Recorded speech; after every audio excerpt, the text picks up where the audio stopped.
Hi there, I'm Marg. Welcome to Cheshire's Libraries, a book I love. So the book I've chosen to talk about is Hamnet by Maggie O'Farrell, which I absolutely loved. It was published earlier this year by Tinder Press and I couldn't wait to read it. I was really intrigued by the title of it because I've always loved the play Hamlet ever since I studied it for A-level.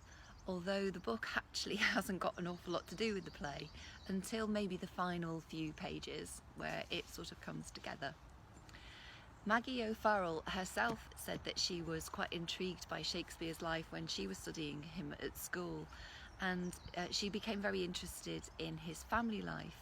So as you know, he was married to Anne Hathaway, who was known as Agnes in those days, and his children Susanna, who is the oldest daughter, and his twins Judith and his son Hamnet, who is the inspiration for the book. It's a historical novel. It's set in the Elizabethan era, and the focus of the novel is Agnes, the wife, who is a 16th century farmer's daughter. She's depicted in the novel as a loving mother, a loving wife, a very gifted herbalist, and she's quite a complex and enigmatic figure who was probably quite misunderstood by her community at the time. The event at the heart of the book is the untimely loss of one of her children to the plague. Shakespeare himself is intermittently present in the book. He does have a voice, but he's working away quite a lot in London on his plays, and he comes back to the family life in Stratford.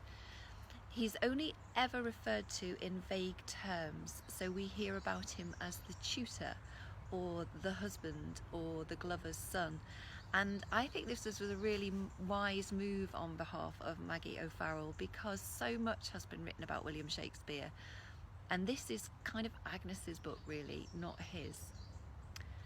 Although the description of the passing of Agnes's child is really movingly and tenderly written in the book, for me the most striking section came a little bit later on, where one of the children is out roaming the streets in the early hours of the morning, yearning passionately for some kind of contact with their deceased sibling.